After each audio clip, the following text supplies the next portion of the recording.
Hey everyone, welcome back to Safe Fitness Training. I'm JG. Today is part 2 of the How-To Beginner's Guide for the Body by Science method. I've been utilizing this method for the past 5 years, which is only a small portion of the time that I've spent in the fitness industry, but this has revolutionized the way that I work out, and all of my clients use this method as well. So on the first video, I went over the leg press, and we're moving on to the chest press today. Stick around to the very end.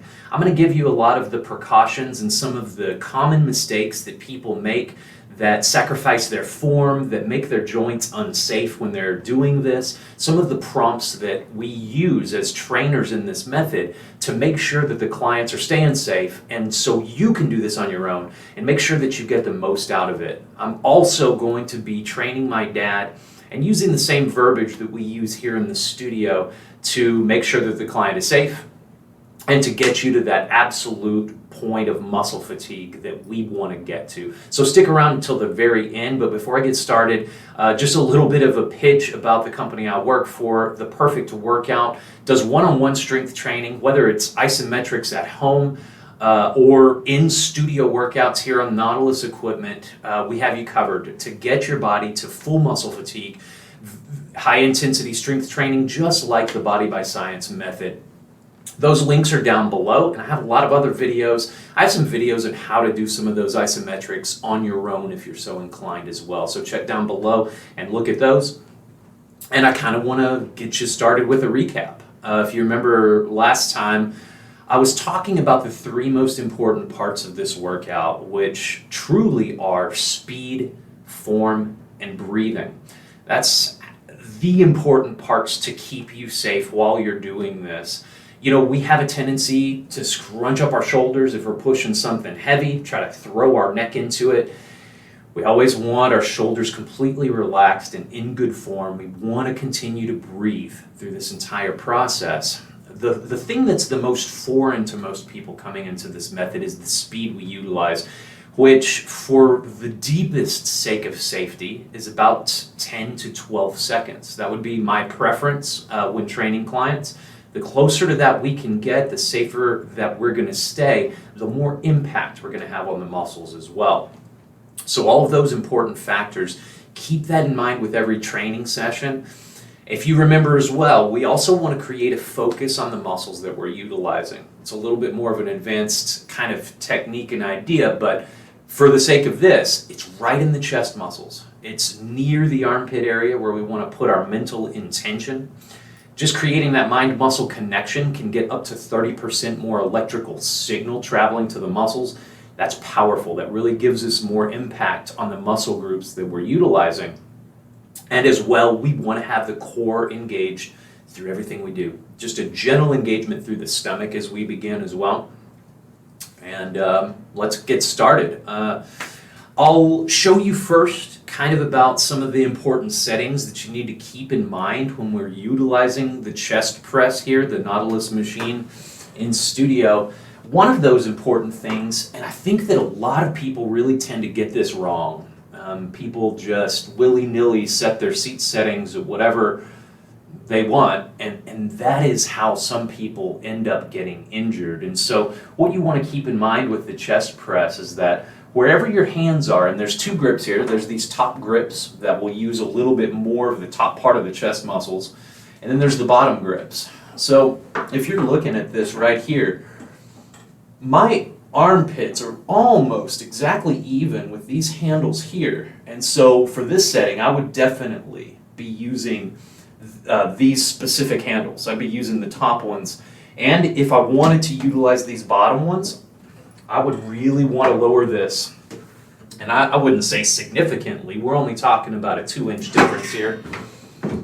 So to right about here, if I was going to use those bottom handles. And it really does matter. So keep this in mind every time you jump on a chest press machine. However the settings may change, you just want to make sure of that one factor for this. Of course, you want to keep your shoulders down when beginning the process.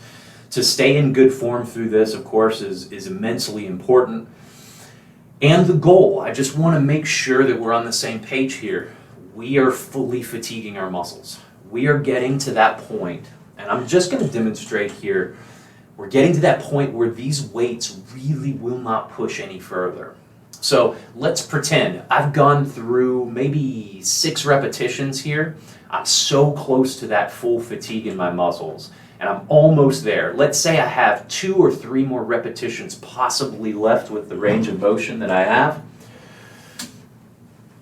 And I'm gently pushing outward right here, and you'll find that it's going to stop you in your tracks eventually. That's what we want out of this. We gently just pause into it and turn right back around. Like I said, 8-second pace through it. Deep breaths, shoulders staying down. Good. Barely touch and barely start when those weights do touch. Fantastic. And right here, you can see I only moved about an inch.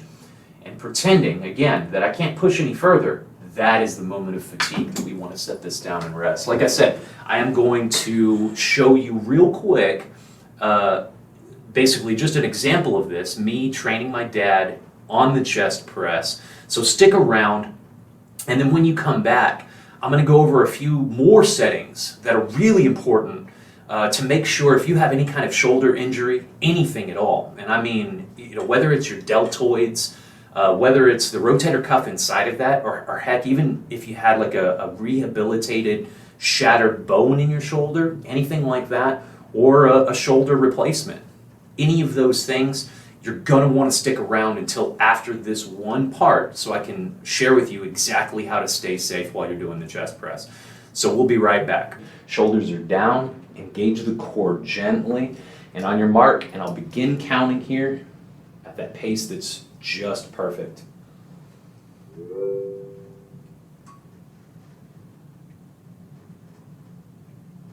Good for 1, 2, 3, 4, 5, 6, 7, 8, 9. Go ahead and turn right around. What's great is you kept a gentle bend in your elbow.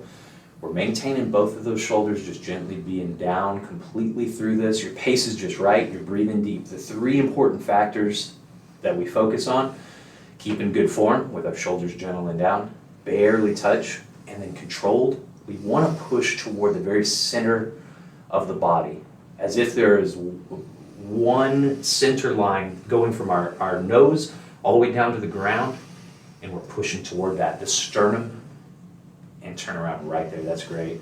We never hyperextend. We never lock out our elbows. Your breathing is still fantastic. Your form's great.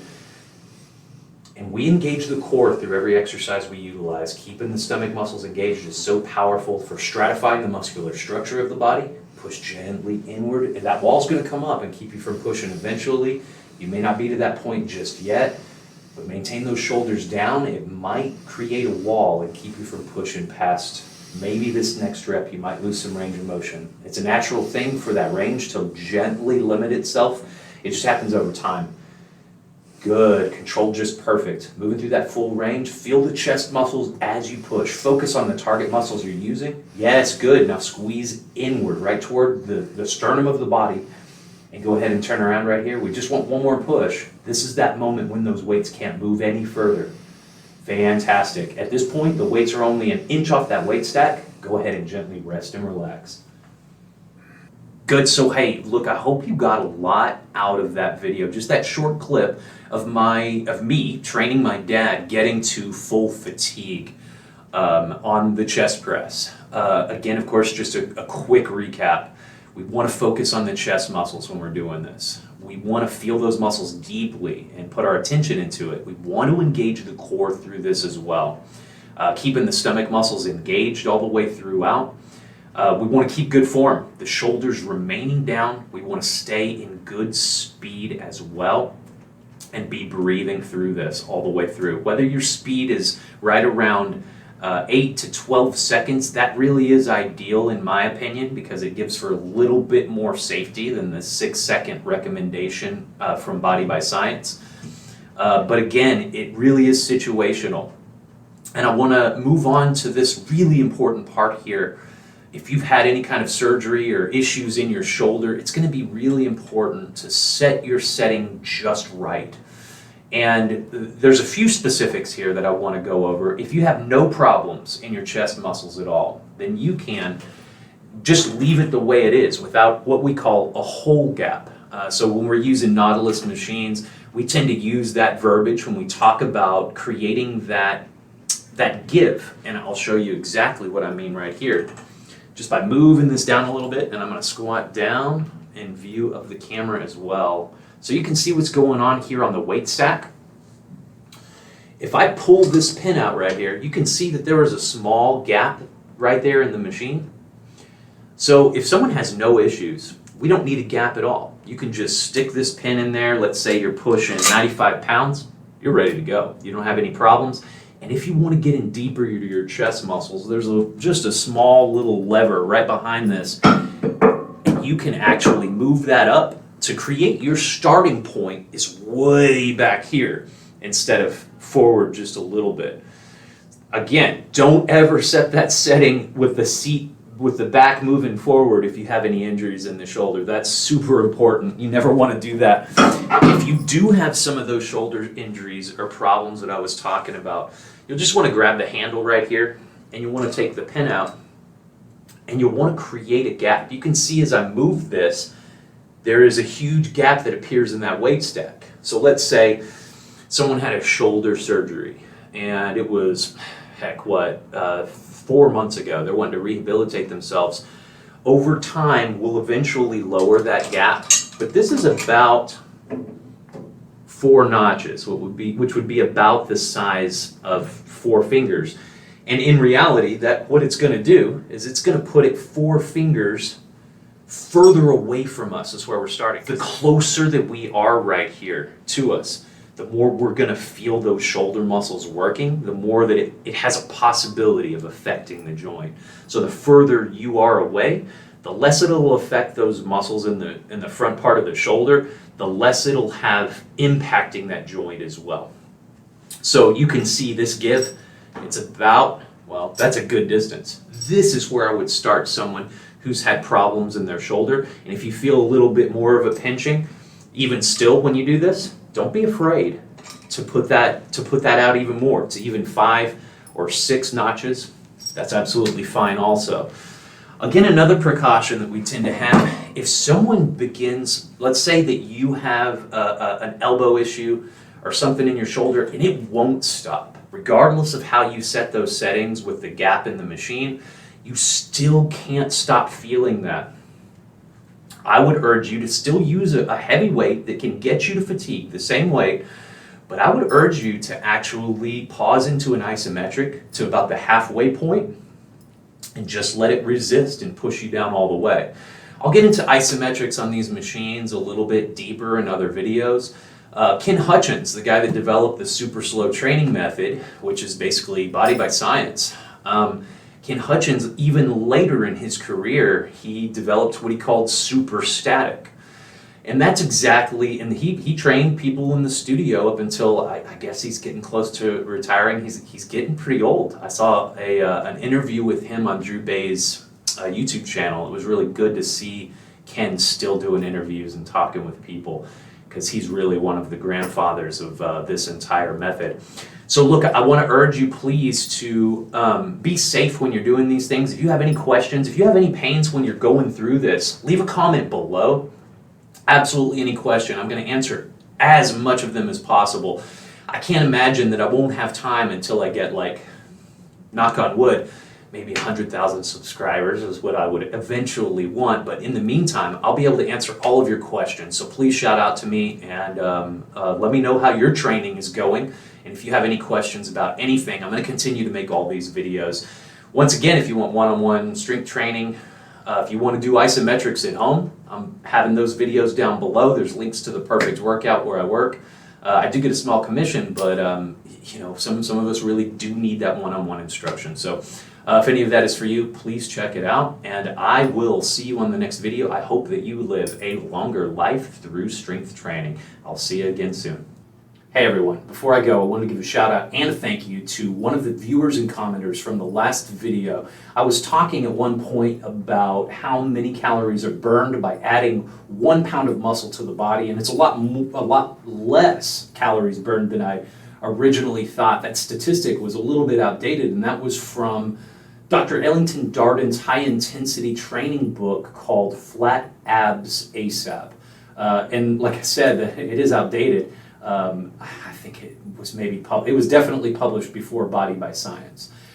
So just as a correction, you are going to burn a ton more calories per day just by simply adding more muscle to your body, but it's probably going to be around 7 to 15 calories more burned at a resting metabolism. So just to offer that correction, and I will see you on the next video. Have a wonderful day.